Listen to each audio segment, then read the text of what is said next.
Bernard, votre cours s'intitule Jésus, vrai Dieu, vrai homme. C'est déjà très compliqué comme formule.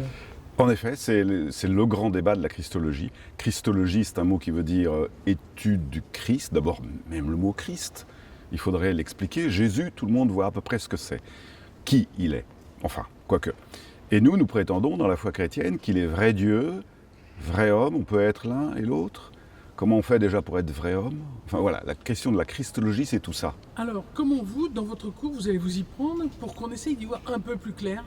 Alors, j'ai un a priori dans ce cours, c'est que j'utilise beaucoup l'intelligence sensible, c'est-à-dire les images. Parce que je crois que dans son histoire, l'Église a, par son iconographie, par ses images, son architecture, ses icônes, ses statues, enfin, sa musique, a déployé une vraie théologie.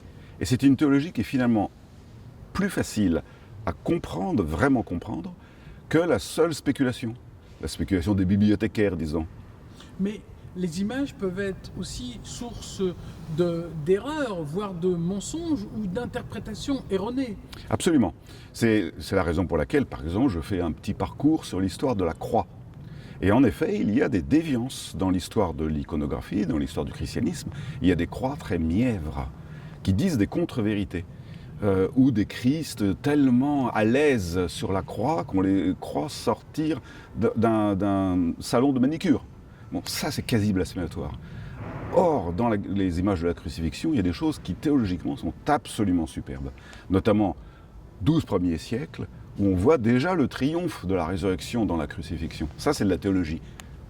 Alors, est-ce que l'enjeu de la Christologie, c'est un enjeu de transmission, c'est un enjeu d'expérience pour nous-mêmes, voire un enjeu de témoignage? Oui, c'est une sorte de compagnonnage. C'est-à-dire le Christ vient rejoindre notre humanité. Il se fait notre proche, compagnon même, au sens presque eucharistique du terme. Il vient partager notre vie pour transfigurer cette vie. C'est ça le salut chrétien. Et en fait, si on arrive au cours dans ce parcours à faire comprendre ça, eh bien on a annoncé le Christ. Qu'est-ce que vous aimeriez que vos étudiants aient retenu à l'issue de votre cours?